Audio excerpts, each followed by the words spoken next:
A loaf of bread, hiding steel instead of crumbs. Welcome to Faded Echoes. I am your host, Ombra. Tell me where you're listening from. I love seeing this community connect. Your comments always brighten these mysteries. Now, into the case. If you ever want to see a grown man affronted to his spinal marrow, interrupt Nero Wolfe at lunch. I don't mean walking in with a routine phone call or a telegram. Those can be deflected, by me, preferably, or by a look from Wolfe that could stop a subway train between stations. I mean a genuine intrusion, a sound, a smell, or an object that dares to compete with food inside that brownstone during the sacred noon to 2 p.m. This time, the intruder came in a paper bag. It started simple. Fritz and I were in the kitchen, which, for Fritz, is a temple, and for me a place where I occasionally commit the sin of stealing a black olive. Fritz was working on the midday masterpiece, a lamb stew that could have turned a vegetarian's head, with a side of crusty country bread he'd bought that morning from some new artisan bakery on 9th Avenue. I was leaning on the table, watching him slice the bread, when he said it. "Pfui," Fritz muttered, with a very un-Fritz-like curl in his voice. Now, pfui properly belongs in Wolfe's vocabulary, not Fritz's. Coming from Fritz, it sounded like a violin trying to bark. "What's the matter?" I asked. "Lamb confess something?" He didn't answer. He was staring down at the wooden board where the loaf sat. The bread, or what was left of it, had split open in a way bread doesn't usually choose. It wasn't torn. It was wedged. Something metallic glinted in the exposed crumb. Fritz stepped back, face tightening. "Look." I moved in. Embedded in the loaf at an angle was the handle of a small blade, maybe 3 inches of it. The rest of the knife, if that's what it had started life as, was inside the bread. The handle was cheap black plastic, the kind you see in diners where the coffee is bottomless and the patience isn't. "Well," I said, "somebody's got a new idea for sliced bread." Fritz did not laugh. Fritz almost never laughs, but he's usually tolerant. Now he looked not only offended but personally insulted. "I nearly cut my hand," he said, his accent thickening like his sauces. "If I had not noticed, you'd have given Wolfe a surprise in his stew," I said. "A little extra edge.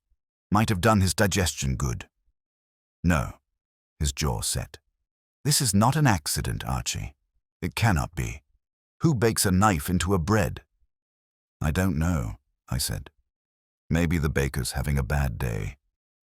I reached over and pulled the loaf apart cautiously, then eased the blade out. It was indeed a knife, a narrow, sharp sliver of steel with the tip broken off.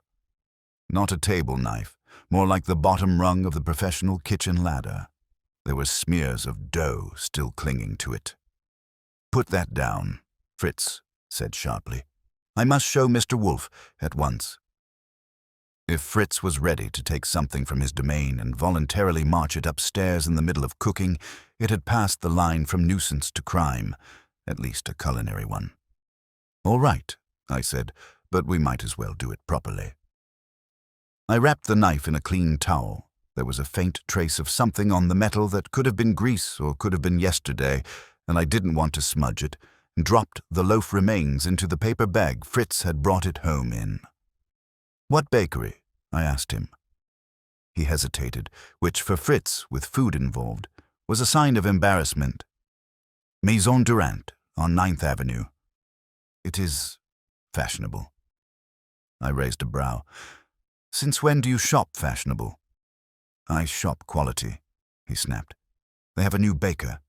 He's said to be very good." "Uh-huh. And does this very good baker usually include free cutlery with purchase?" His mouth tightened. "It is not funny, Archie." "I'm not laughing," I said. "Yet." I carried the bag and the towel-wrapped blade out of the kitchen and across the hall to the office, where our resident genus irritabile was doing his part to maintain the routine of the house. Sitting behind his desk, exactly where a city ordinance would have placed him if it had jurisdiction. The room smelled as it usually does, books, leather, and Wolfe. But lunch aromas floated in from the kitchen as a reminder that civilization still had a foothold on West 35th Street. Wolfe was tilted back in his specially designed chair, the massive shelf of his shoulders and chest wrapped in a brown suit that had begun life as cloth and become, through constant occupancy, a second hide. He had a book open in his hands. From the cover, I knew it was not a novel. It was probably some obscure volume on 18th century French agriculture or Roman jurisprudence in the provinces. He reads that sort of thing for recreation, and no, I don't know why. He glanced up as I came in, took in the bag and the wrapped object, and frowned. "It is not 2 o'clock," he said. "I do not wish to be interrupted before 2 o'clock." "You already have been," I said, indirectly. "The universe has attacked lunch." He shut the book with a controlled snap. "No dramatics, just finality. What nonsense are you bringing me?" "The sharp kind." I went to his desk, set the bag down and unrolled the towel so that the knife lay bare on the blotter.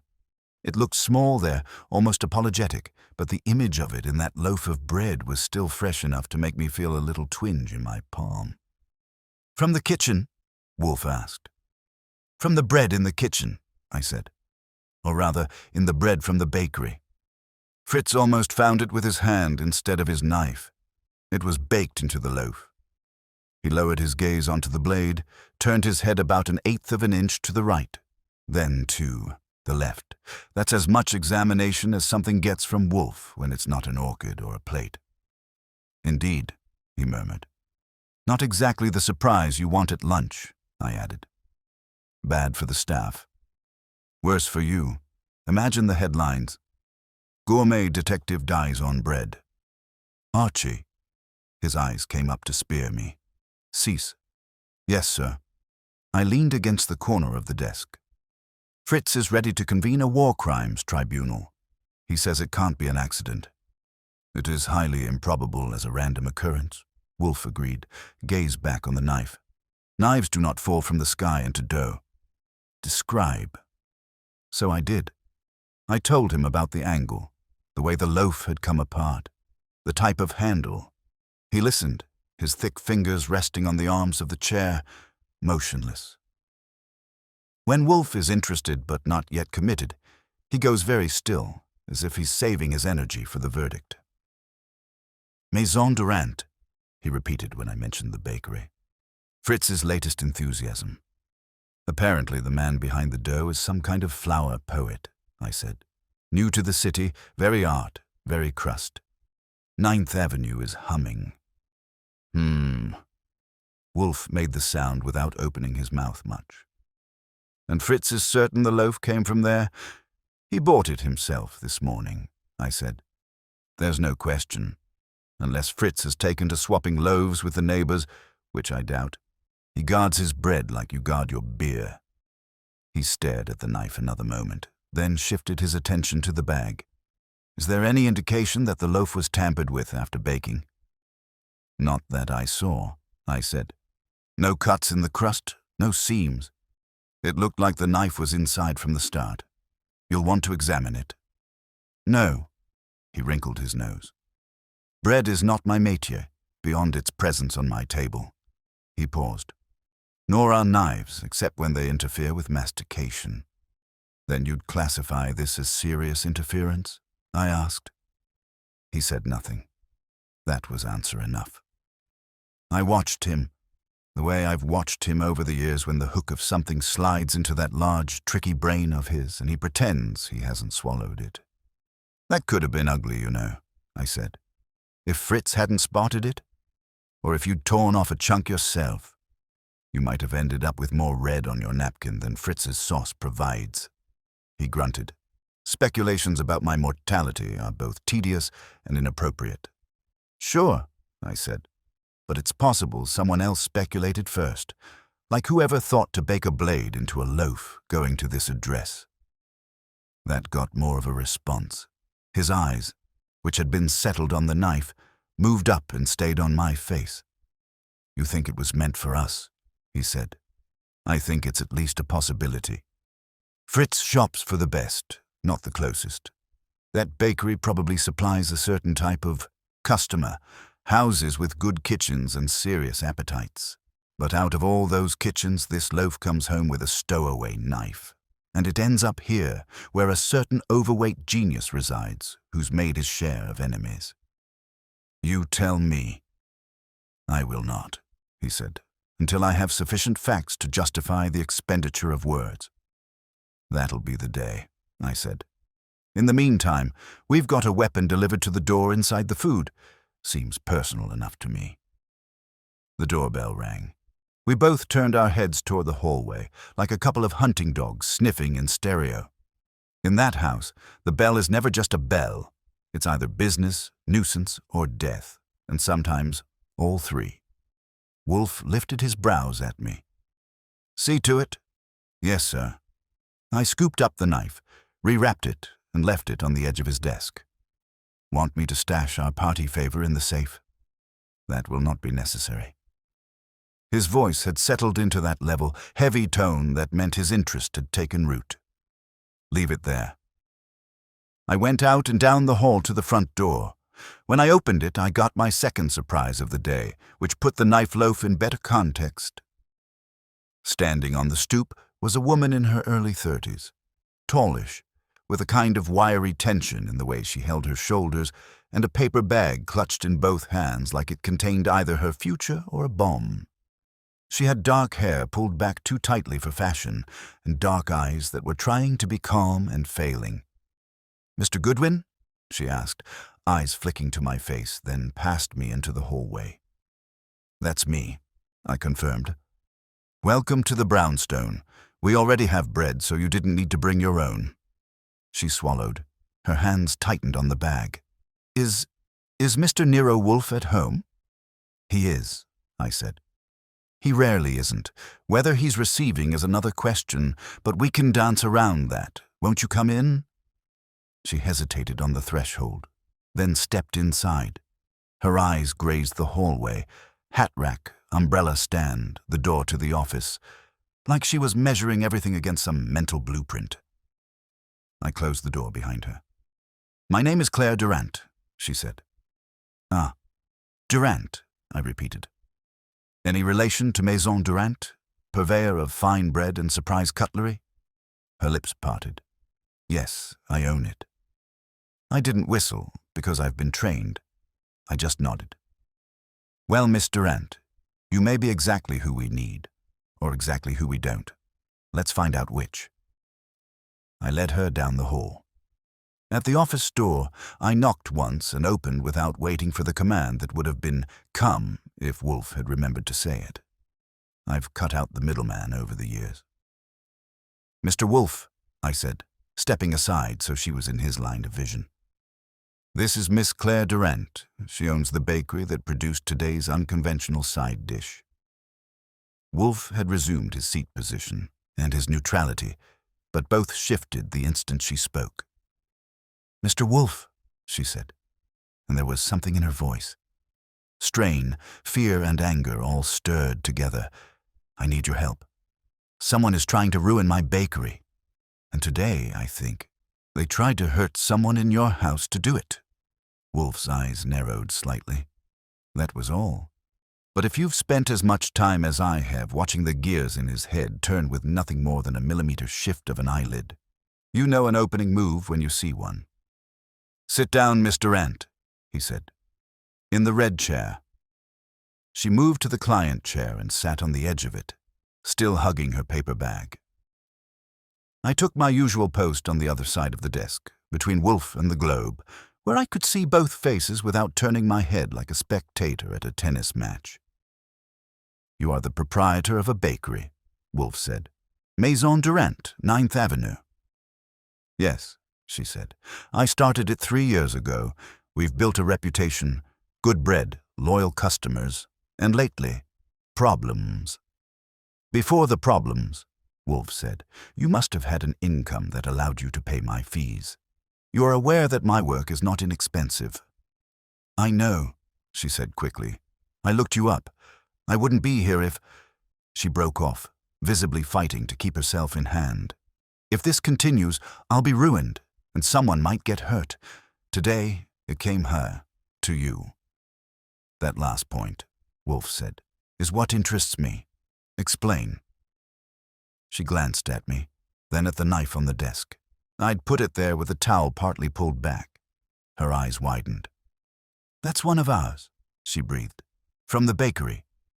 You don't say, I muttered. She ignored me. We use those knives to score the bread before it goes into the oven, for the crust. Do you ordinarily bake them inside? I asked. She flinched. Of course not.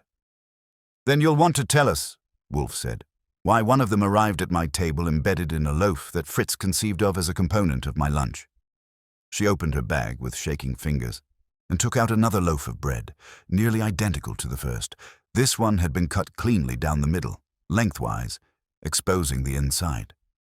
Nestled in the soft crumb of one half was a thin metal rod, not a knife, more like a skewer, sharpened on one end. This was delivered to one of my regular customers yesterday, she said. A restaurant owner in Chelsea.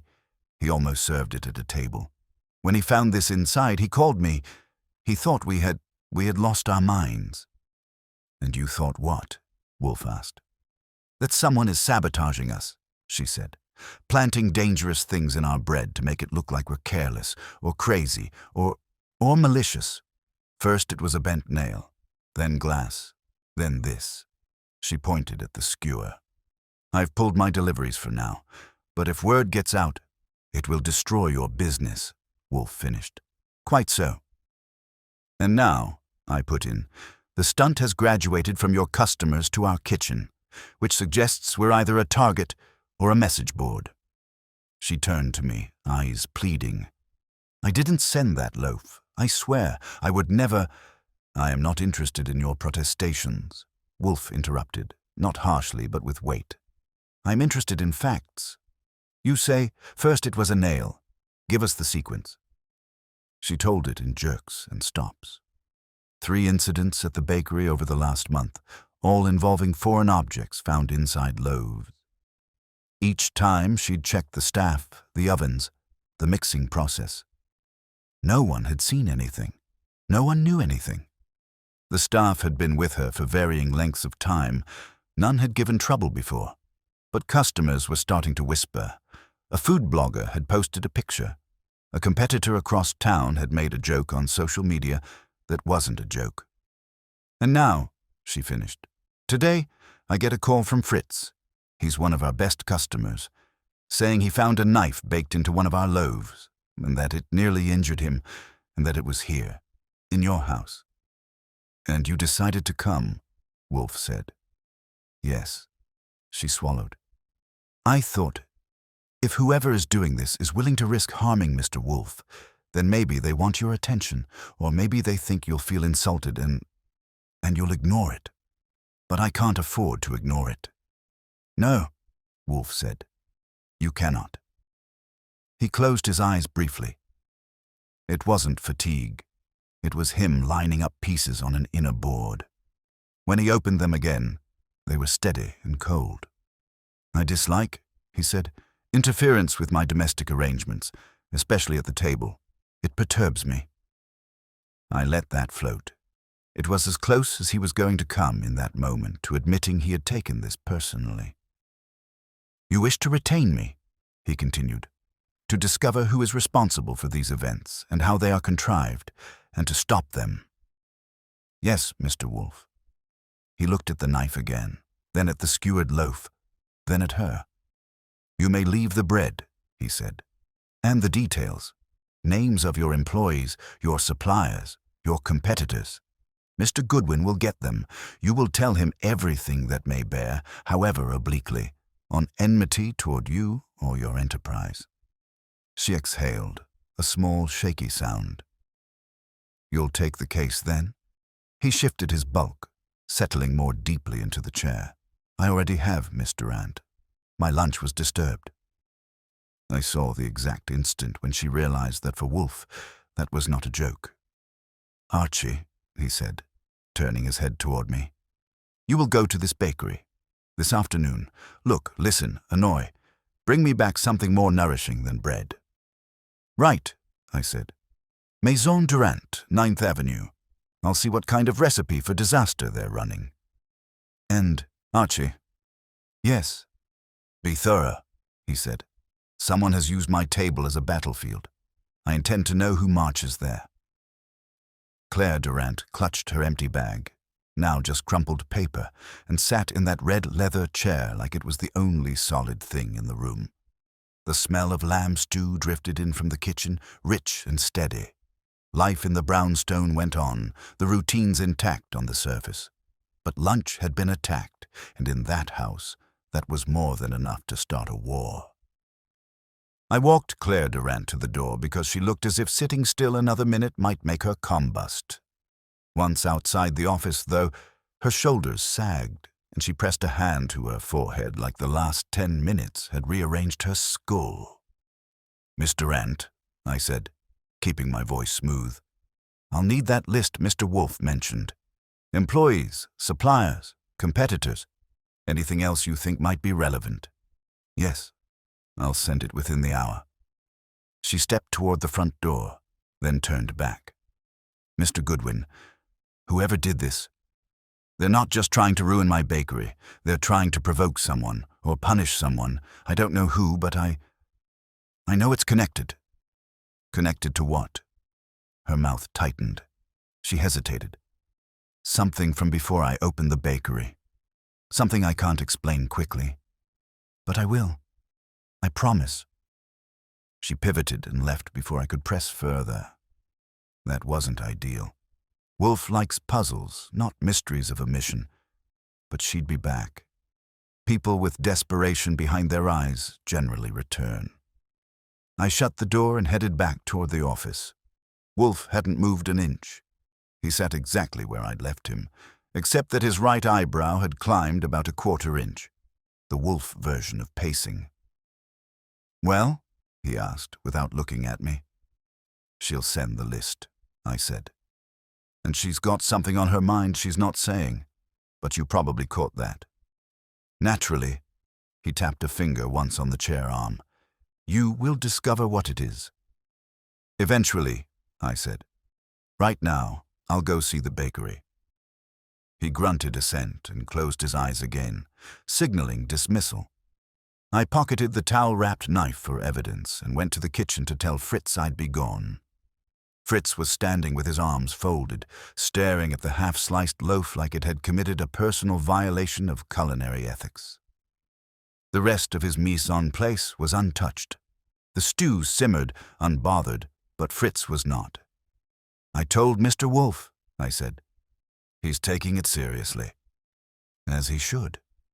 Fritz's voice was firm, but I could see a flicker of worry beneath the firmness.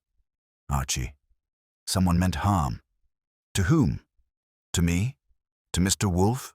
To this house?" "We'll find out," I said. "In the meantime, don't slice anything unless it signs a waiver." He didn't smile. That told me more than his words. I left him with instructions to eat lunch, Wolfe would insist, and headed for the door. The day outside had enough wind to remind me that March doesn't believe in manners. 9th Avenue was its usual mix of exhaust, impatience, and New Yorkers conducting business at speeds evolution hadn't prepared us for. Maison Durant was a narrow, smart-looking storefront, squeezed between a boutique gym and a store that sold artisanal dog biscuits for prices that could fund a small rebellion. Inside, the bakery smelled better than any place had the right to. Warm bread, toasted grain, a hint of yeast hanging in the air like a friendly ghost. There were shelves of neatly stacked loaves, a glass case with pastries, and the quiet hum of a place that expected more customers than it currently had. Behind the counter stood a man in his 50s with the shoulders of someone who kneads dough by hand and the expression of someone who has very little patience for nonsense. He wore a white apron and a clean chef's coat. His black hair was going gray at the temples in a way that would have looked distinguished if he hadn't also had a scar curving down from his left ear to his jawline. "Help you?" he asked, voice rough. "Maybe," I said. "Are you the baker?" "I'm the head baker. Bernard Lesueur." He eyed me the way a butcher eyes a cow, professionally. "What do you want?" "I'm here for information. Claire Durant sent me." His face didn't change, but something behind his eyes pulled tight. "She's not here." So I noticed. I stepped closer to the counter. "Mr. LeSueur, this morning a loaf from your shop contained a knife, a very real one. My chef nearly injured himself." "Yes," he said flatly. No surprise, no indignation, just a wall.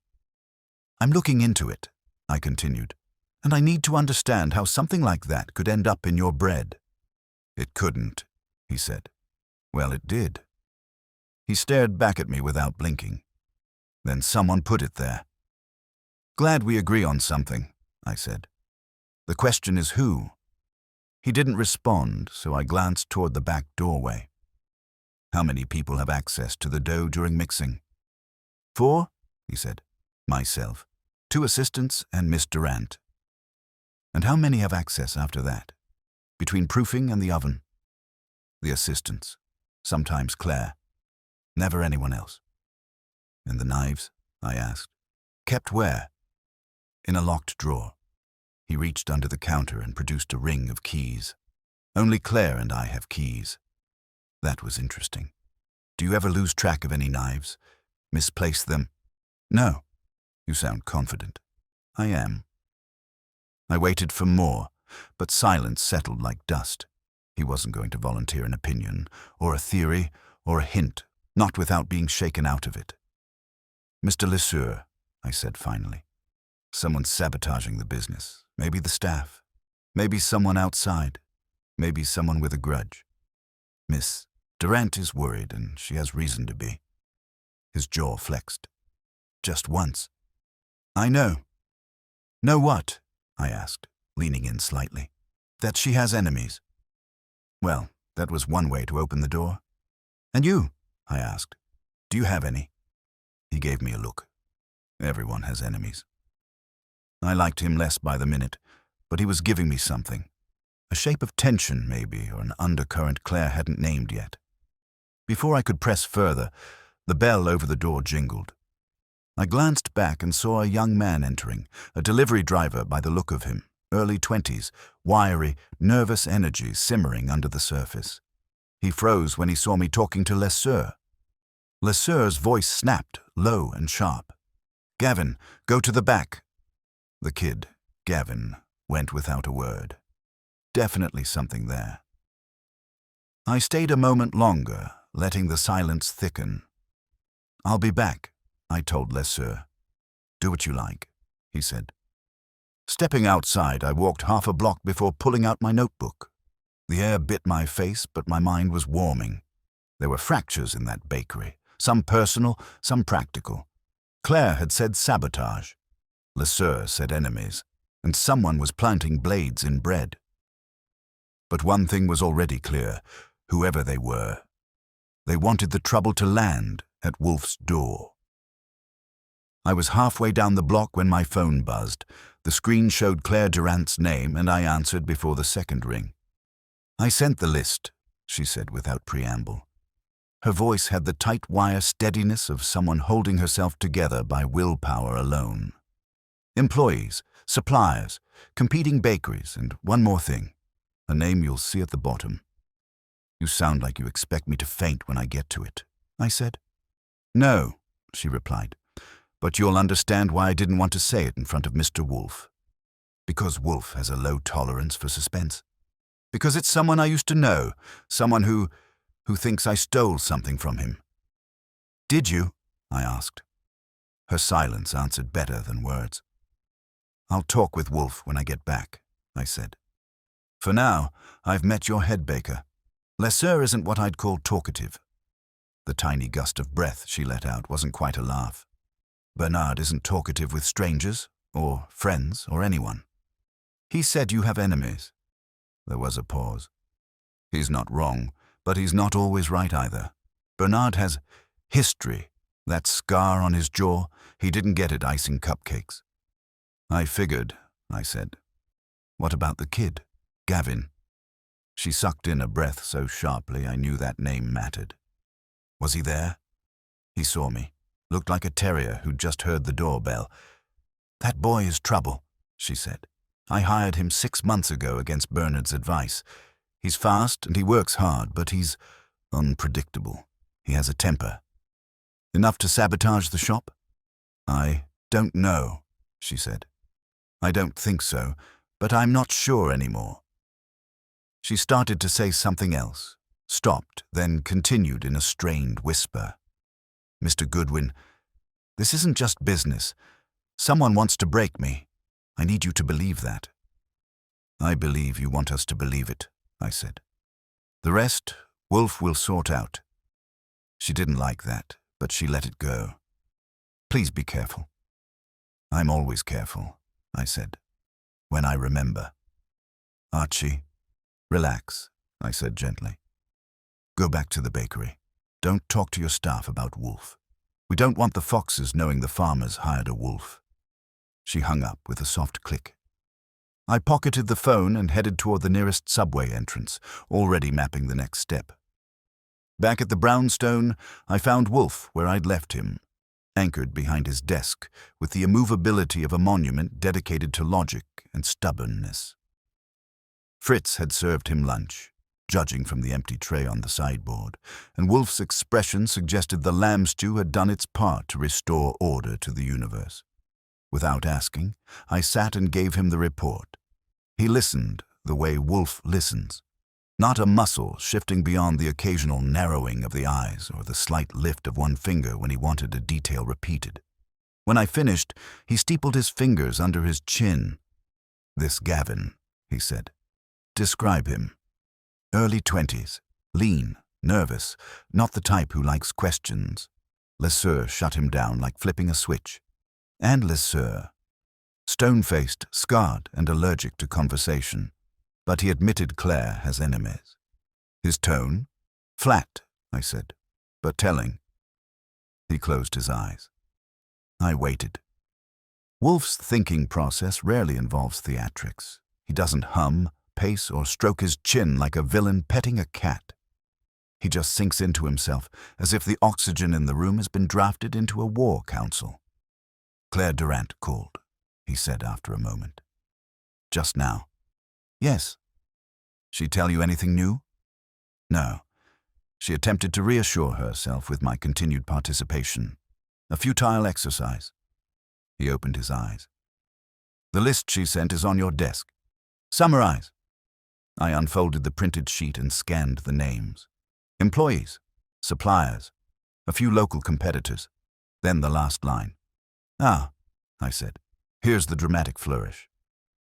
"Proceed," Wolfe said. "Victor Pyle," I read. "Former business partner. Had a falling out with Claire 2 years ago. Filed a legal claim against her that was dismissed. Accuses her, informally, of stealing his recipe for a signature bread." "Pfui," Wolfe muttered. "Recipes are not singular organisms. They are assemblages." "Pyle doesn't see it that way," I said. "Apparently he's been bad-mouthing her to anyone who'll listen." "And would he escalate his pique to this level?" "That's the question."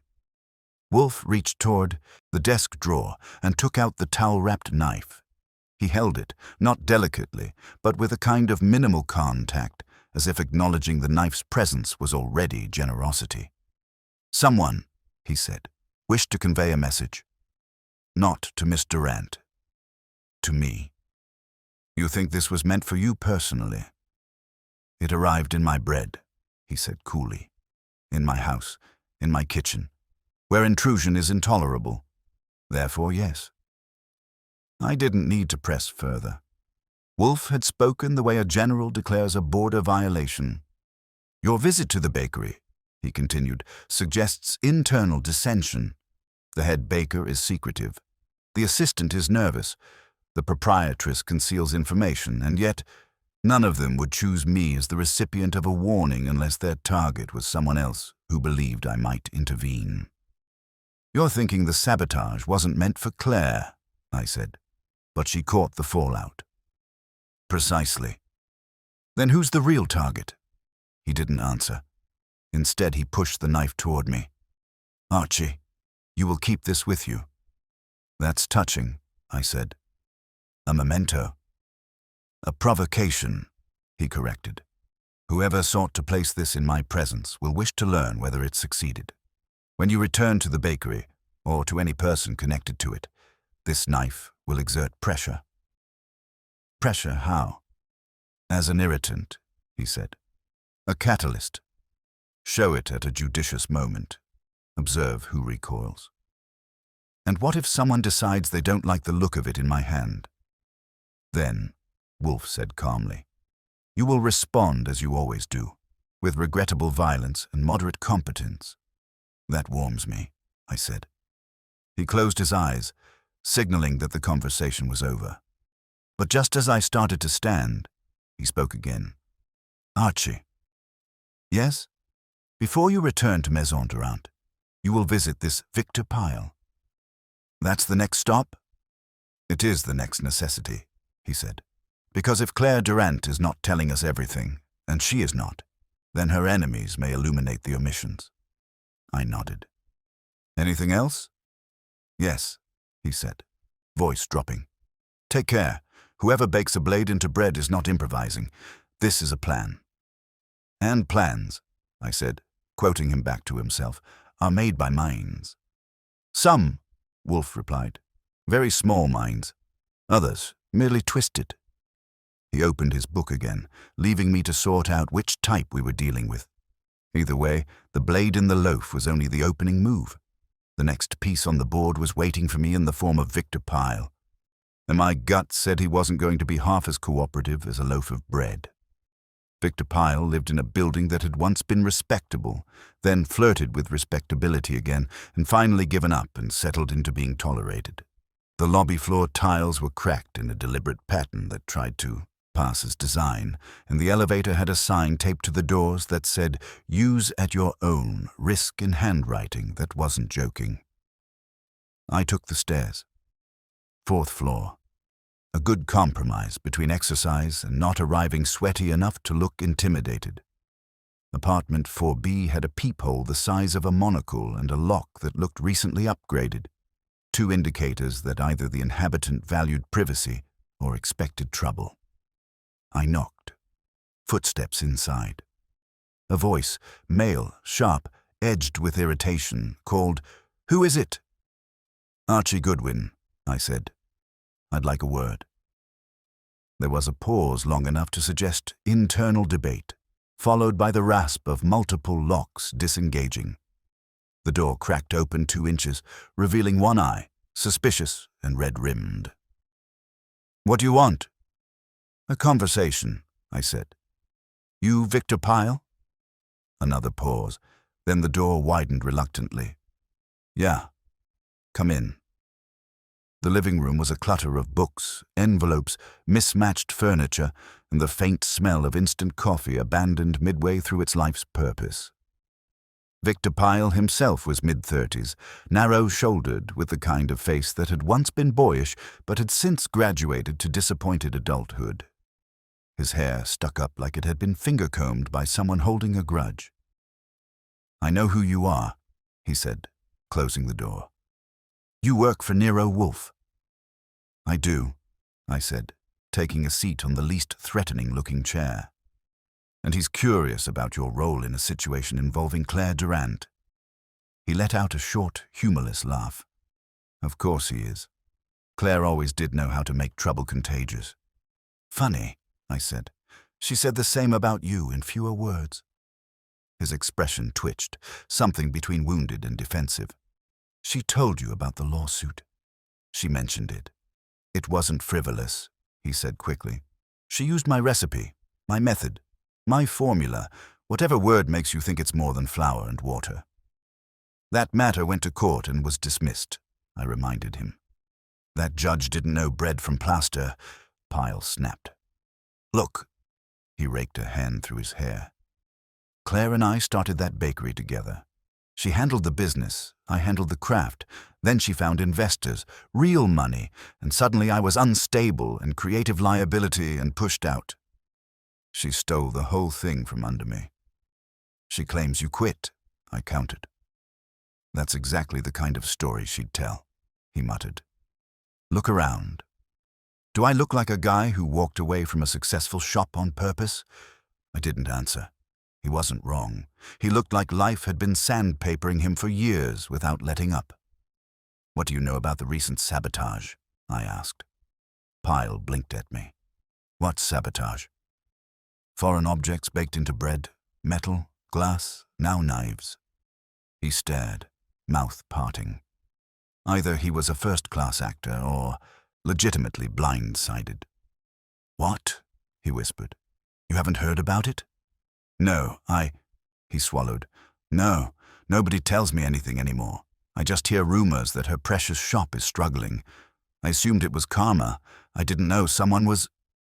He trailed off, shock rearranging his features. If you're not involved, I said, you might have insight into who is. Why would anyone target her bakery? He asked.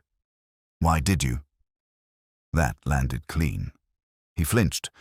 I didn't sabotage anything, he said quietly. I was angry.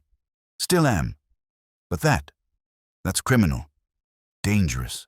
People could get hurt. You don't think much of Claire, I said. But you don't want her dead. Dead. He looked horrified. No, God, no. I pulled the towel-wrapped knife from my coat pocket, unrolled it just enough for the handle to show, then watched his reaction. He recoiled like I'd produced a tarantula. What the hell is that? He demanded. The latest addition to a loaf delivered to the brownstone this morning, I said. A message. A message for who? Wolfe? Possibly. Archie, I swear, I had nothing to do with that. Nothing. I believed him, not because of the words, but because Victor Pyle had the emotional transparency of a man who'd been worn down to the grain. He didn't have the composure to pull off a sabotage campaign, let alone one involving precise, escalating danger. But he did have something else, resentment and knowledge. There were 4 investors, he said suddenly, eyes darting as though a thought had just punched him. When Claire bought me out, 4 people put in money. One of them backed out last minute, claimed ethical differences. But it was nonsense. Name? Elliot Caro, he said, owner of a boutique foods company. He wanted to buy the bakery outright. Claire refused. And Caro doesn't like hearing no, I take it. He doesn't like losing, Pyle said. And he doesn't like people getting in the way of his plans. He told me once that business is a war. Claire didn't listen. And you think he might be taking it personally now? Caro takes everything personally. That was worth filing away, but it wasn't the end of his train of thought. There's another thing, Pyle added. Bernard Lesueur, your stone-faced baker, he wasn't Claire's first hire. He came later, recommended by one of the investors. Guess who? Caro again. Pyle nodded grimly. Connect the dots. I intend to, I said. I stood, slipping the knife back into my coat. Pyle rose too, uncertainty flickering in his posture. Archie, he said, lowering his voice as if afraid the walls might rat him out. If Claire's in danger, I didn't want things to turn out like this. I just wanted what I was owed. I left him there in his half-lit apartment, looking like a man who'd built a grudge out of flour and bitterness, and suddenly discovered someone else had added poison to the mix. Outside, the wind had picked up again. I buttoned my coat and walked fast, replaying everything in my head. The bakery tension, the silent kid, Lesueur's stonework expression, Claire's hidden fear, and now a possible puppeteer named Elliot Caro.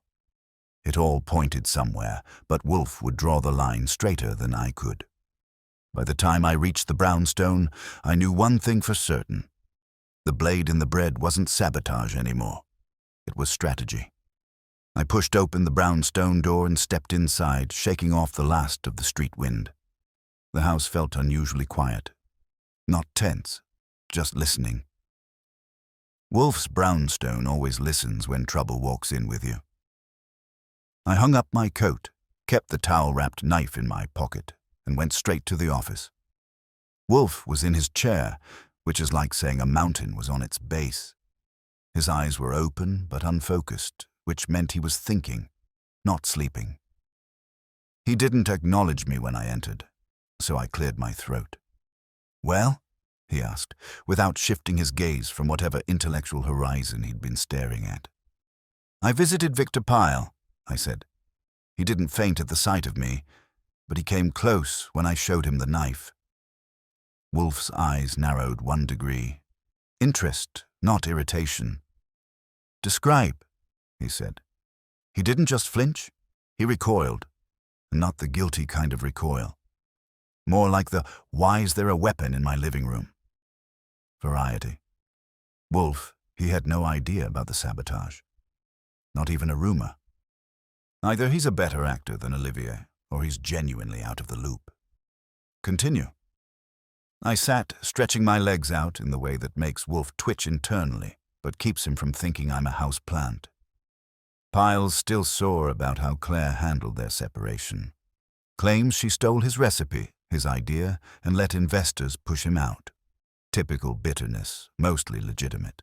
But he insists he wouldn't sabotage the bakery, and I believe him. He doesn't have the temperament for this sort of operation. "He lacks subtlety," Wolfe said. "He lacks everything except resentment," I agreed. But here's where it gets interesting. One of the investors who backed out last minute, Elliot Caro, wanted full control of the bakery. Claire refused. According to Pyle, Caro is the kind of guy who thinks ethical differences means someone got in his way. Wolfe made a sound like a large man absorbing a morsel of information with mild distaste. "Caro." "Exactly. There's more. Caro recommended Bernard Lesueur as the bakery's head baker. Lesueur replaced someone Claire liked.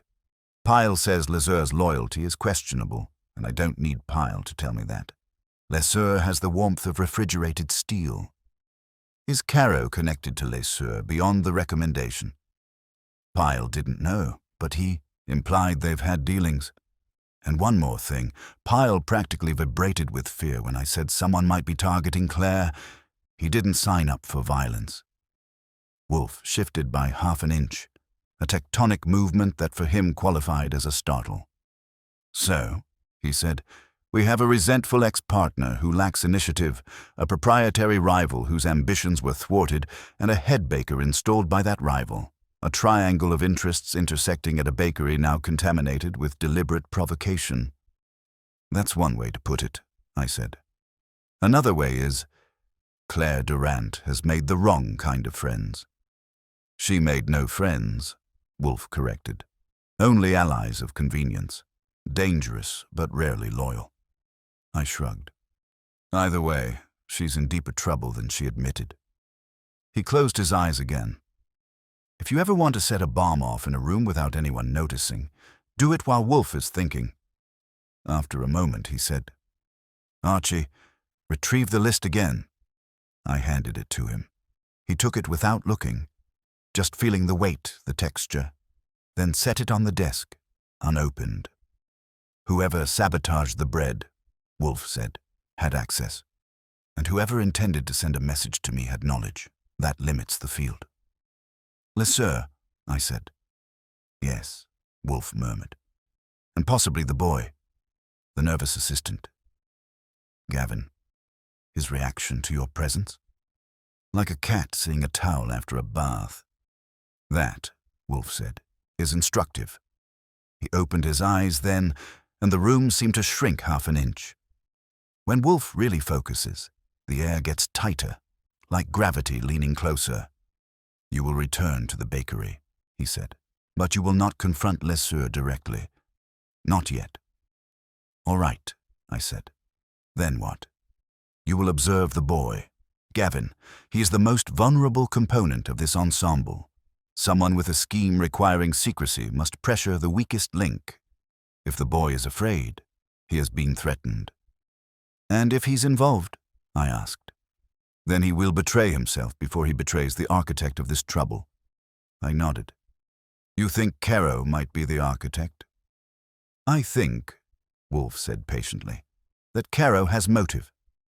Men of ambition often delegate unpleasant tasks to subordinates whose loyalty is assured by fear or favor. And Lesueur fits that profile? Wolfe's eyelids drooped. Lesueur is a man shaped by discipline, not affection. Scarred physically, likely scarred professionally. A man accustomed to taking orders, but whether those orders come from an employer or an accomplice remains to be seen. And Claire? I asked. Wolfe's lips pressed into a line so thin it could have been drawn with a steel nib. She is concealing something, possibly something significant. Then should I ask her directly? No, he said sharply. People who lie under stress will fabricate. I want facts, not flourishes. Then the next step is Gavin. Yes, Wolfe said. And Archie, be discreet. He must not know he is being scrutinized. Discreet, I repeated, which is my middle name except on paperwork. I stood and buttoned my coat. Wolfe watched me without moving. And Archie, he added as I reached the door. I'm still here. If the boy is frightened, he may be dangerous. Approach him with tact. And if tact fails, regrettable violence. I finished. Moderate competence. He grunted. Approval or indigestion. I left the office and stepped out into the hallway, already weighing my angle of approach. Gavin was frightened. Lesueur was controlled. Caro was ambitious. Claire was hiding something. And somewhere in the middle of that doughy mess was the reason a knife had ended up in Wolfe's bread. Whatever it was, I had a feeling it wasn't going to stay hidden much longer. I headed back to 9th Avenue with the kind of walk that looks casual, but isn't. Wolfe hadn't said it out loud, but the air around him had been charged in that particular way that means he expects movement. Progress. That knife on the desk wasn't just evidence anymore. It was a timer, and timers have a way of running out. Maison Durant was busier than earlier, but not bustling. People came in with the distracted confidence of regulars who expect consistency, not sabotage. I slipped inside and took up a lean against the wall between the pastry case and a rack of baguettes that smelled innocent enough to make the morning's knife incident feel like a hallucination. Gavin was behind the counter, wiping down trays with the taut efficiency of a kid who doesn't want anyone noticing his hands are shaking. Lesueur was nowhere in sight, which meant I had a window. I watched Gavin for a minute. He kept glancing toward the back room like something back there owed him money. Every time the bakery door dinged, he twitched, and his eyes, wide, skittish, kept skipping to the side door that led to the alley. Fur. Wolfe had called it right. I stepped forward, catching his eye. Busy day. He jumped, and the tray he was holding clattered onto the counter with enough force to rattle the pastry case. Geez, Mr. Goodwin, you shouldn't sneak up like that. I walked in through the front door, I said. If that counts as sneaking, you might want to get your hearing checked. He tried to laugh. It came out as a breath through his nose that died halfway. Can I, help you with something? Yes, I said. Conversation. His throat bobbed. About what? About why you look like you expect someone to walk in here and end your career with a loaf of bread. He stiffened like I'd struck a nerve. I didn't press. I let the silence do the coaxing. Silence is like yeast. It works best when you leave it alone. He broke first.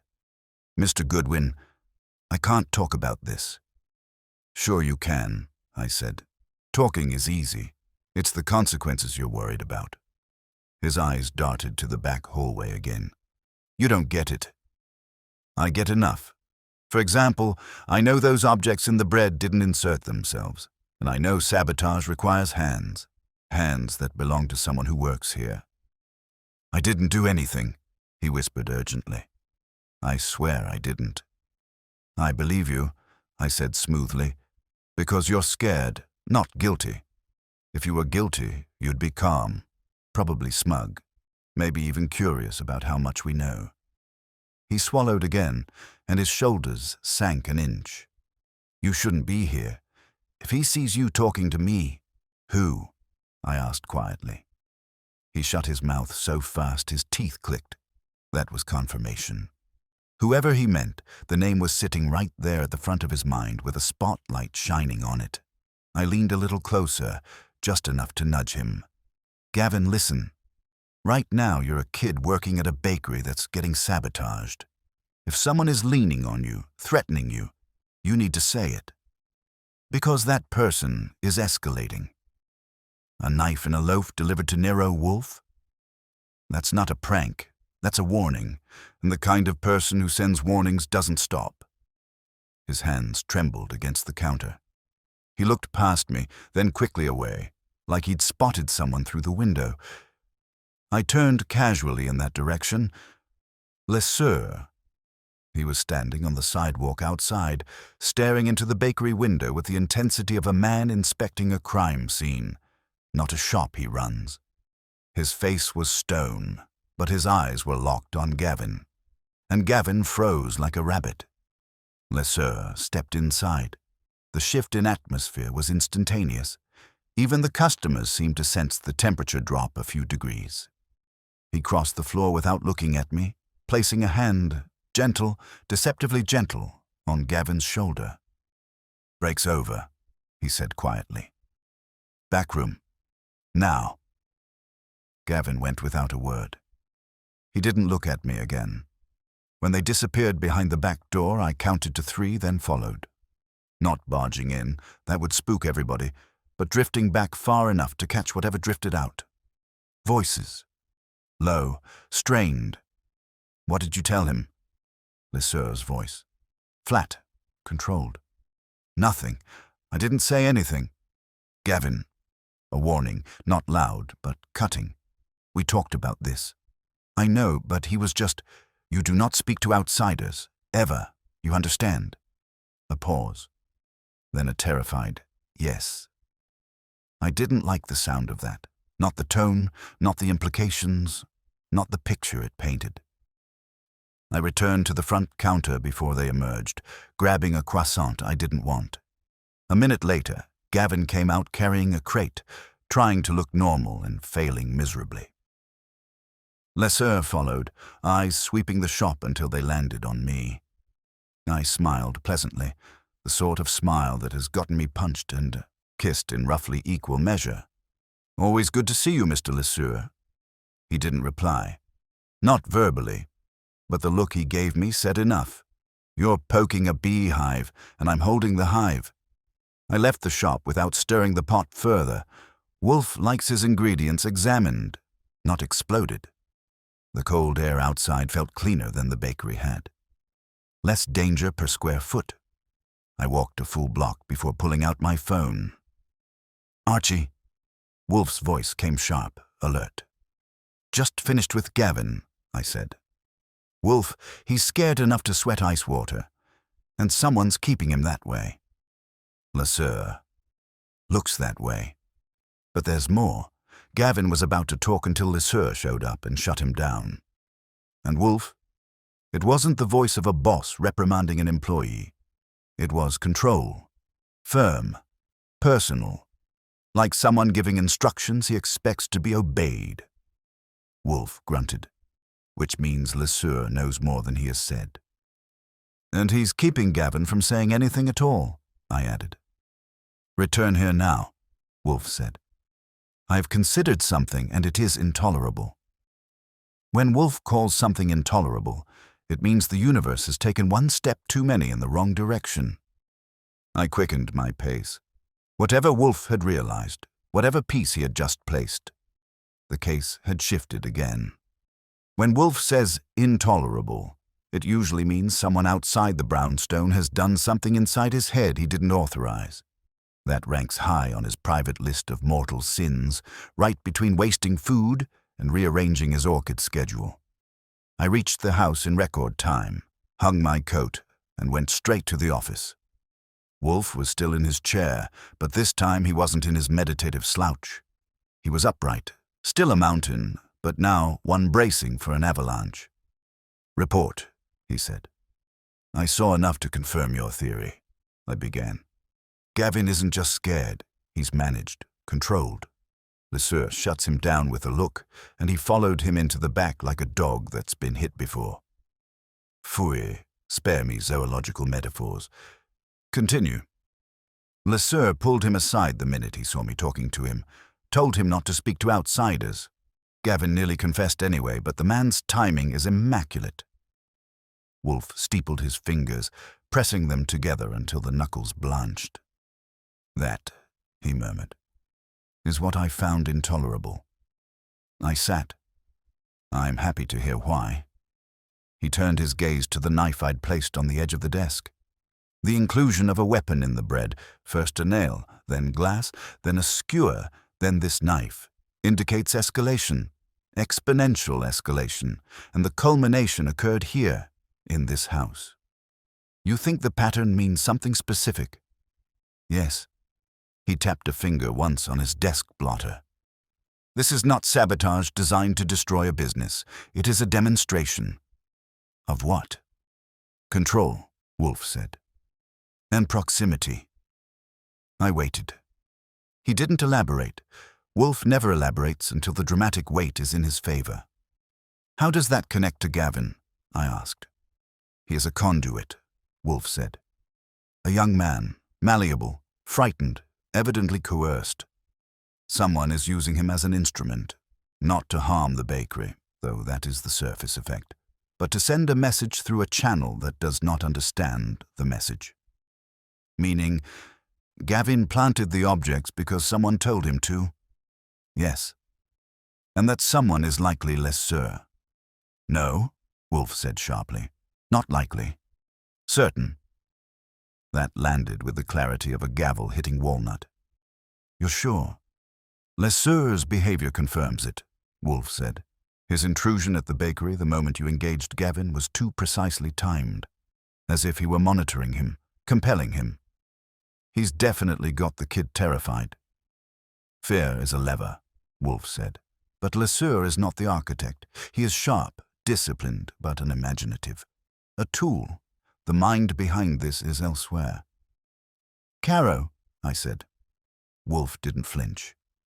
Possibly. Caro's ambition aligns with the nature of the provocations. Bold, theatrical, insulated from direct evidence. But motive is not enough. We require proof.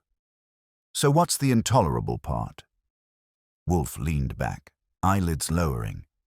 I will tell you. Someone inserted a weapon into a loaf of bread intended for my table. That alone is an affront. But the method, Archie, consider it. A knife hidden in dough. A message delivered with food. That is a violation of sanctuary. You're saying it wasn't meant for Claire, not primarily. It was meant for you. It was meant, Wolfe growled, to show me that someone could intrude without being detected. Which means that the perpetrator wishes to provoke me. Wolfe finished. They are not afraid of me. They want my attention. And now they have it. He pointed to the phone. Call Miss Durant. Have her come at once. That urgent? Yes. I dialed. Claire picked up quickly, her breath already tense. Mr. Goodwin? Miss Durant, Wolfe wants you at the brownstone. Immediately. Is something wrong? More than one thing, I said. Just get here. She arrived 15 minutes later, looking like she'd run part of the way and panicked the rest. I led her to the office. Wolfe didn't rise. He never does. But he did incline his head, a gesture he reserves for situations with emotional gravity. Miss Durant, he said, we must speak plainly. She sat, clutching her purse like a flotation device. Have you found something? Yes, Wolfe said. You are withholding information. Her cheeks flushed. I told you everything about the sabotage. Phooey, Wolfe said. You told me what happened. Not why it is happening. She swallowed. You think I know that? I think, Wolfe said, that you know something that would illuminate motive. Something you have chosen not to reveal because you believe it incriminates someone. Or yourself. Her eyes flickered. Guilt, fear, anger, self-preservation. I leaned forward. Claire, If you want Wolfe to help you, you need to stop editing your life story like you're afraid the audience will boo. She looked down at her hands. Fine, she whispered. There is something, but it's complicated. Most human failings are, Wolfe said. Proceed. Before I opened the bakery, she said slowly, I worked for Elliot Caro. That tidied a lot of loose strings into a single dangerous bow. In what capacity? Wolfe asked. I was his product developer, she said. He runs a high-end food conglomerate. I created recipes, concepts, test items, and... Her voice cracked. We were close. Too close. Ah, Wolfe murmured. Personal entanglement. She nodded miserably. When I left his company, I made it clear I was done with him, personally and professionally. He didn't take it well. How not well? I asked. He threatened me, she said. Said I would regret walking away, that the bakery wouldn't survive without him, that I was nothing without his backing. And you did not mention this, Wolfe said, because it made you appear compromised. She nodded again, trembling. I thought if you knew, you'd think I brought this on myself. Emotional naivete is not a criminal act, Wolfe said. But failing to disclose relevant information when your kitchen becomes weaponized is idiotic. She wilted. I stepped in. Claire, listen. Wolfe doesn't care who you kissed or who you disappointed. He cares who's planting sharp objects in food. And now we're seeing a pattern. Wolfe lifted a hand. Miss Durant. Caro is not merely vengeful. He is manipulative. He values control. A man of that temperament uses intermediaries. He recommended Lesueur. He knew your vulnerabilities. And he has motive to destroy your enterprise in a manner that implicates others. So you think Elliot Caro is behind this? She whispered. I think, Wolfe said, that Lesueur is acting under orders, and those orders originate with Caro. She buried her face in her hands. Oh God, I knew he'd try something. I didn't think he'd go this far.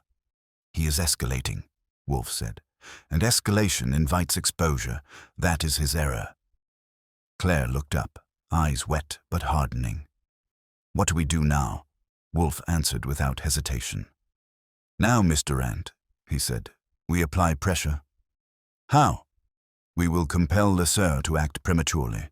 Fearful men make mistakes. Controlled men break when the hand guiding them is threatened. Her voice wavered. And how do we do that? Wolfe turned to me. Archie, he said, you will confront Gavin. Her eyes widened. But he's terrified. Precisely, Wolfe said. Terror seeks protection, and when he flees, he will flee to the one controlling him. Lesueur, I said. Yes, Wolfe said, and when Gavin goes to him, we shall learn where Lesueur goes next. Which tells us, I finished, whether Caro is calling the shots. Wolfe nodded once. Claire hesitated. And what about me? You, Wolfe said, will go home, and you will wait. If Caro intends further intimidation, he will attempt contact. Her breath caught. You think he'll reach out? I think he already has, Wolfe said. You simply have not recognized the form. I walked her to the door when the meeting ended. She looked smaller somehow. Not weak, just someone who had finally realized she was standing in a deeper shadow than she'd known. Back in the office, Wolfe was already thinking again, silent and immense. The plan was simple in theory. Push Gavin, watch him break, follow the cracks. But simple in theory rarely means simple in execution. And with every step we took, the person behind this moved from sabotage to something closer to orchestration. One step ahead. But not for long, if Wolfe had anything to say about it.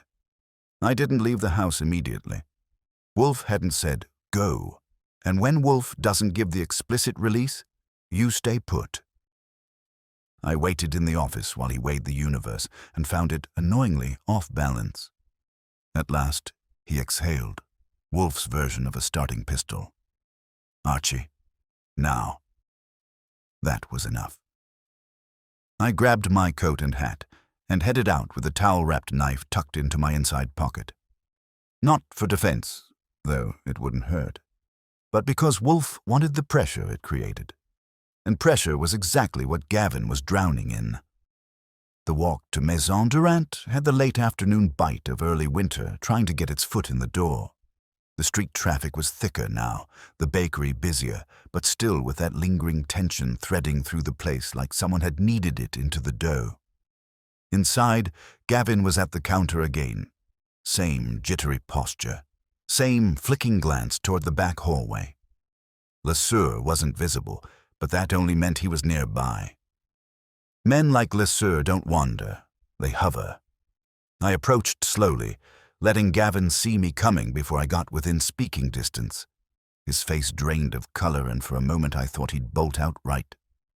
"Mr. Goodwin," he said, voice cracking, I'm working right now." "I can see that," I said. "You're doing a fine impression of a man polishing trays with the hope no one notices him." "Trouble is," I noticed. "I shouldn't talk to you," he whispered. "Which is exactly why you're going to," I said quietly. "Because the man who told you that isn't protecting you. He's protecting himself." He shook his head fast, almost frantically. "You don't understand. If he knows I'm talking..." "He won't," I said. "Because we're not talking about sabotage. We're talking about help." His lower lip trembled. Very slightly, but enough. "I can't." "You can," I said, letting my voice drop to that calm register Wolfe uses when he wants to soothe a witness without sounding like he's soothing them. "You're scared. Fine. That means you're smart. But scared men make mistakes, and the one mistake you can't afford is staying quiet." He swallowed hard. His eyes darted to the back again. That was my cue. I reached into my coat and pulled out the towel-wrapped knife, opening it just enough to let the handle show, not brandished, just displayed. "This," I said, "was baked into a loaf that came to our house." A message was sent. Someone wanted this seen.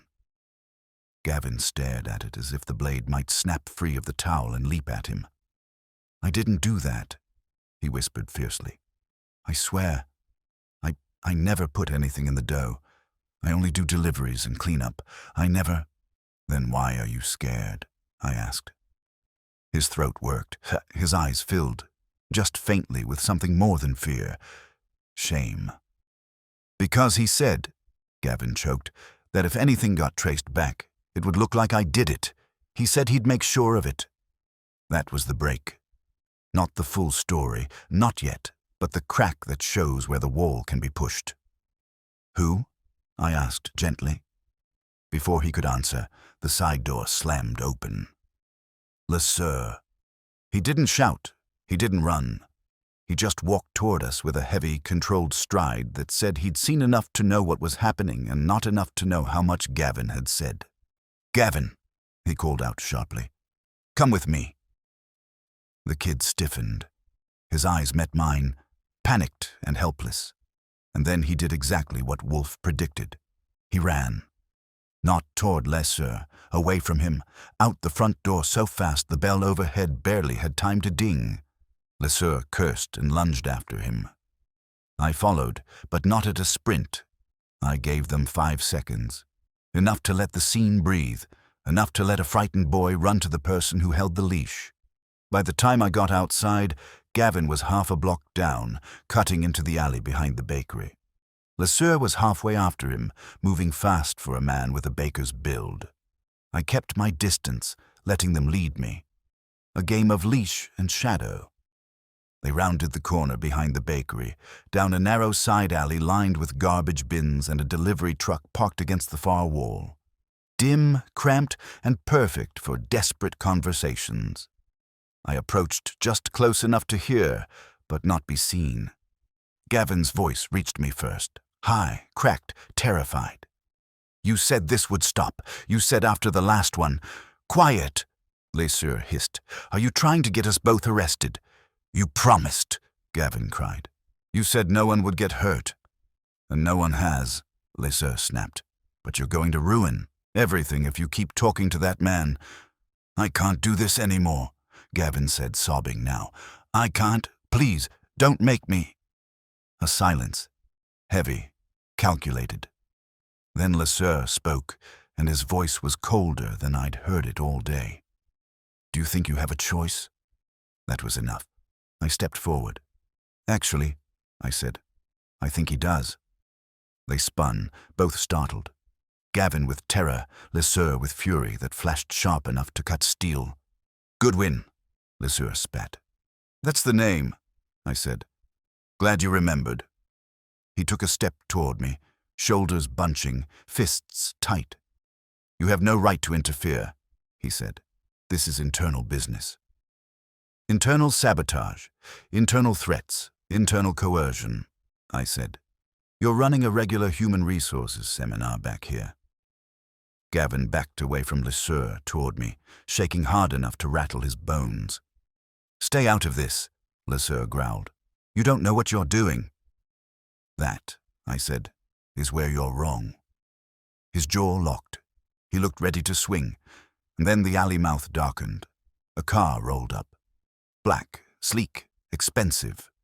The back door opened, slow and deliberate, and a voice, smooth, controlled, practiced, said, Bernard, I told you not to handle this personally. Elliot Caro stepped out.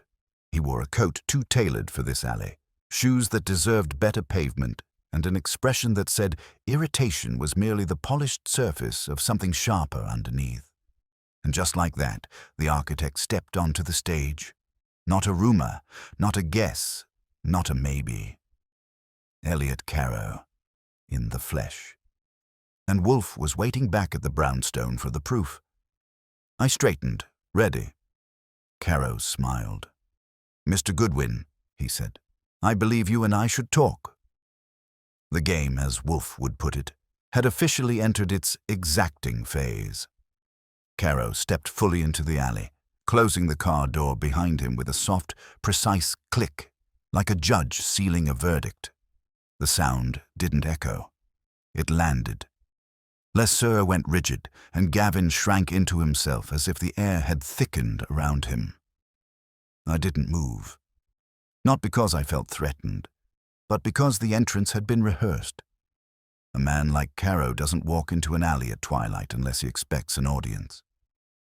Mr. Goodwin, he said again, voice smooth as chrome. Your reputation precedes you. That happens sometimes, I replied. Usually not in alleys behind bakeries, but I try not to limit myself. He smiled faintly. I admire versatility. Lesueur stepped toward Caro. Sir, Caro lifted a hand, palm outward. Lesueur stopped mid-sentence, like a machine whose power cord had been yanked. That alone was worth a paragraph in my report. Bernard, Caro said calmly, you've already complicated matters by pursuing the boy so enthusiastically. Allow me to manage it from here. Gavin's breath hitched at the word boy, like he'd been demoted from human to liability. I stayed casual. If you're here to pick him up for choir practice, I'll be on my way. Caro's eyes flickered toward me.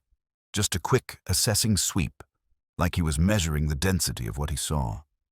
No, he said mildly. I'm here to prevent misunderstandings. Funny, I said. We've got too much understanding as it is. He tilted his head. Do you truly? More than enough to know Gavin didn't come up with any sabotage on his own, I said. And enough to know Lesueur didn't choose the timing or the targets. So that leaves a third party who benefits from Claire Durant's bakery sinking, preferably in a way that looks like incompetence. Caro didn't flinch, not outwardly. But I'd spent plenty of time around liars, good ones, bad ones, and the kind who believed they were above the category altogether. The tiniest shift appeared at the corner of his mouth, like the faint echo of a smirk that had been warned not to bloom. You're perceptive, he said. Not really, I replied. You're just predictable. Lesueur stiffened, ready to bark or swing on reflex, but Caro didn't take the bait. Instead, he turned to Gavin, who visibly shrank into the brick wall behind him. "Gavin," Caro said softly, "I told Bernard to look after you, not to frighten you. If you're overwhelmed, you need only say so." Gavin made a sound, half sob, half strangled protest. The sort of noise you hear when a boy realizes kindness is being used as a leash. I stepped between them just enough to sever Caro's line of sight. "Gavin," I said, keeping my tone even, "you're coming with me. That's what happens next." "No," Lesueur barked. "He's coming with us." "Bernard," Caro murmured, "control yourself." Lesueur closed his mouth so hard I could almost hear enamel complain. Caro folded his hands behind his back. "Mr. Goodwin, I have no quarrel with Nero Wolfe or with you. This situation is regrettable, improvised, and largely the fault of youthful misinformation." "Meaning Gavin misunderstood the instructions to plant dangerous objects in bread?" I asked. His lips curved. He misunderstood the scope of what he was asked to do. "Sure," I said. "Boundaries are hard." Caro didn't blink. He was meant to create minor disruptions. Nothing harmful, nothing traceable, but fear is a blunt instrument. Bernard handled him too firmly, and now a boy who should have been discreet is panicked. "And you," I said, "are polishing the explanation before I deliver it to Wolfe." Caro's smile widened, warm enough to bake dough. "Mr. Goodwin, I assure you, there is no cause for escalation. Claire Durant's bakery is delicate. Pressures applied were business-related, not violent. I had no intention of involving your household." "Which," I said, lightly, "is the problem. You did. You put a knife in Wolfe's bread." "A mistake," Caro said simply. "One I intend to rectify." "It wasn't a mistake," I said. "It was a test or a provocation. Wolfe doesn't like either."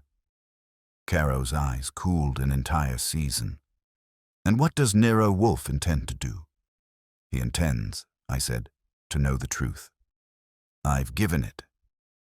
"You've given the version that fits the alley," I said. "I need the version that fits the brownstone." Caro inhaled slowly. It wasn't impatience. It was calculation, the kind a man performs while deciding whether to buy a building or burn it down. Finally, he said, "Mr. Goodwin, Bernard will take Gavin home. I'll speak with Claire tonight. We can resolve this without theatrics." "You won't be taking Gavin anywhere," I said. "Not right now." Caro looked at me fully, for the first time. He wasn't smiling now. "And why?" he asked softly. "Is that?" "Because Gavin is done being managed," I said. "He comes with me. Wolfe can keep him safe while we sort out the truth." "That is out of the question," Caro said. "So am I," I replied. "If you want Gavin, you'll need to walk through Wolfe to get him." Lesueur bristled. "We're not—" Caro lifted a hand.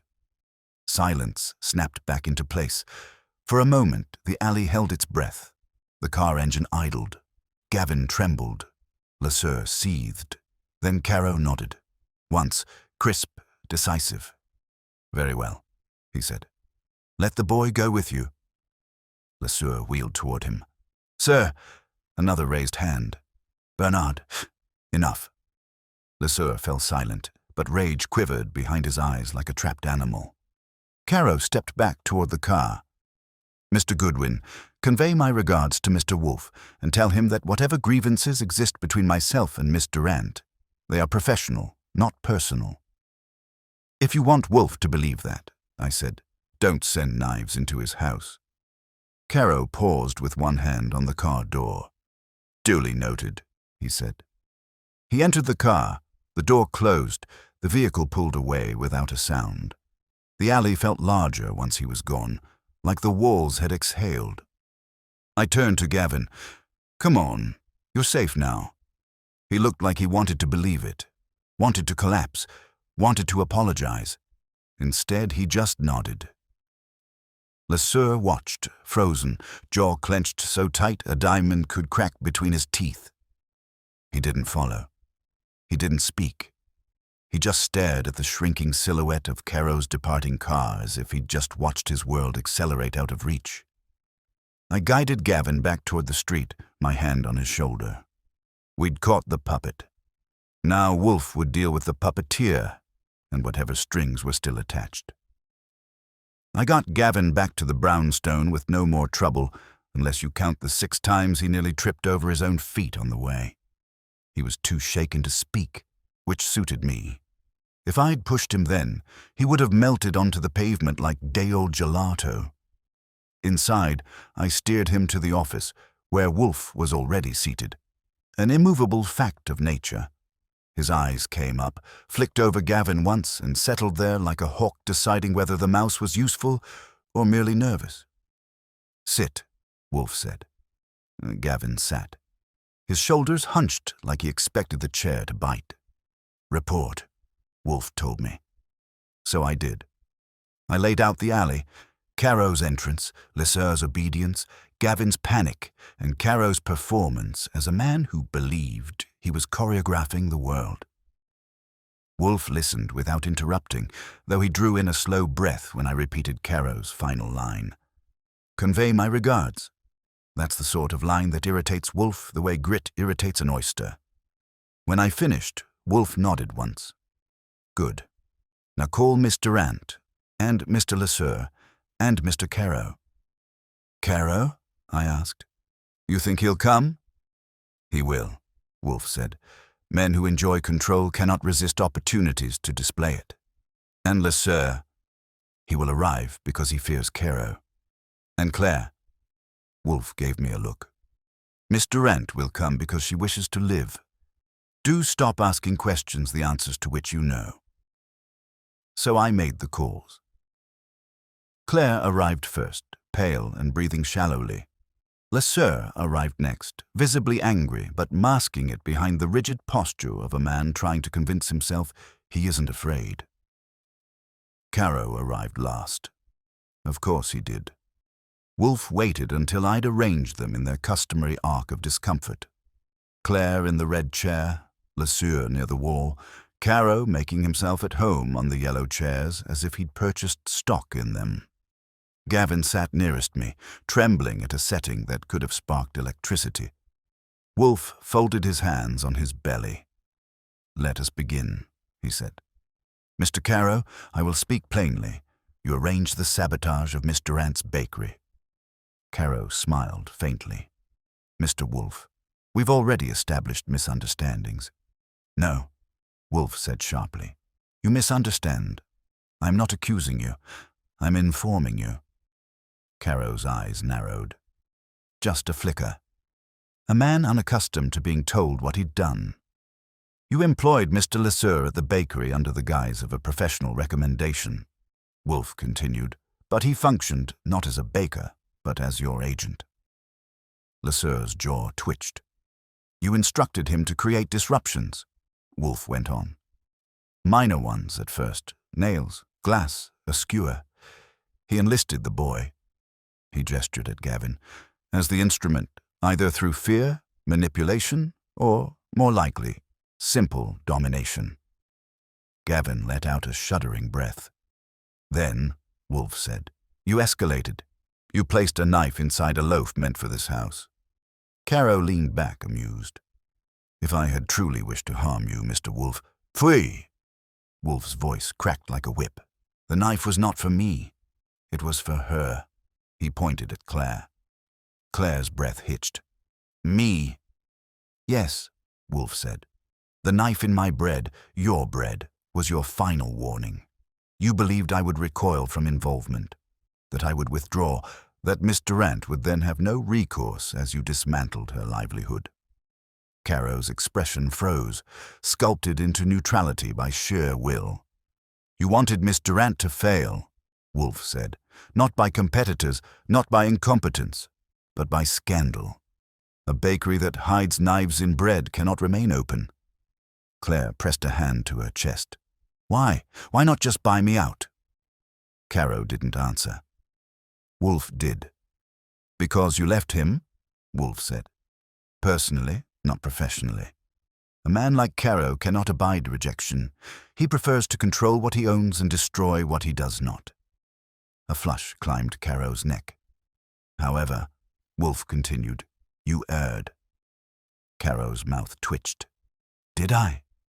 The boy, Wolfe said. You believed him malleable. But you misjudged his threshold for fear. Today he broke. He fled, not to you, but from you, to Mr. Goodwin, and a frightened boy seeking safety exposes the puppeteer's strings. Caro finally lost the smile. I protected him, Caro said. I gave him work. You exploited him, Wolfe snapped, so thoroughly that he no longer knew whom to fear more, you or the law. Gavin's eyes overflowed at that, but silently. Wolfe continued. Furthermore, the sequence of objects was too deliberate. A nail, then glass, then a skewer, then a knife. You escalated precisely one step at a time. Too neat, too patterned, too clearly engineered to induce dread. Caro's lips parted. Just slightly. Calculation met inevitability. And, Wolfe said, you made one final miscalculation. Caro waited. You assumed that placing a weapon in my bread would deter me. Wolfe's voice dropped to a low growl. It did the opposite. Silence. Heavy. Complete. Then Wolfe spoke the final chord. You are finished, Mr. Caro. I've already phoned Inspector Kramer. He is en route. Your involvement will be traced by the testimony of the boy, by Lesueur's cooperation, compelled or voluntary, and by the pattern of the sabotage. You may hire counsel, you may protest, you may bluster, but the matter is concluded. Caro rose. Wolfe, he said softly, you don't understand the world I operate in. I understand it perfectly, Wolfe replied. It is composed of small men who believe themselves large. Caro froze. A fissure finally cracked the porcelain calm. Before he could respond, the doorbell rang. Kramer, Archie Goodwin, errand boy to fate, escorted him in. The rest unfolded with the efficiency of a well-baked loaf coming out of the oven. Lesueur crumbled faster than the crust of a neglected baguette, swearing he had only followed orders. Gavin, trembling but truthful, told them everything. Caro was taken out with his coat folded over his arm like a man heading to a board meeting. But his eyes were black with the realization that Wolfe had outmaneuvered him without moving a muscle. When they were gone, Claire remained seated, shaken but upright. Mr. Wolfe, she said quietly, I don't know how to thank you. You cannot, Wolfe replied. I did not act for gratitude. No, I said. He acted because someone insulted lunch. She gave a shaky laugh. Wolfe waved a hand. Spare me. Gavin stood, swaying, unsure whether to flee or kneel. You will not return to that bakery, Wolfe told him. You will speak to Inspector Kramer fully, and you will find employment elsewhere. Perhaps honest work, now that you know its value? Gavin nodded, tears streaking his face. Thank you, sir. When he left with Kramer, Claire rose. Mr. Wolfe, the bakery. We'll recover, Wolfe said. Slowly, with transparency. Mr. Goodwin will assist you tomorrow in managing the press. Will I see you again? She asked. No, Wolfe said promptly. I guided her out before she could take that personally. When I returned, Wolfe was already reaching for the beer Fritz had set on a tray. He lifted it, studied the amber for a moment, and spoke without looking at me. Archie, humanity's greatest flaw, he said, is the belief that domination is a form of strength. That's one way to put it, I said. What's the other? That domination, Wolfe continued, is merely fear wearing a crown. He drank. Well, I said, settling into my chair, at least fear doesn't bake. He grunted. Archie? Yeah. Dinner. And that was that. Case closed, bread redeemed, peace restored. At least until the next Loaf tried to kill us. Loaf tried to kill us. Loaf tried to kill us. Loaf tried to kill us. Loaf tried to kill us. Loaf tried to kill us. Loaf tried to kill us. Loaf tried to kill us. Loaf tried to kill us. Loaf tried to kill us.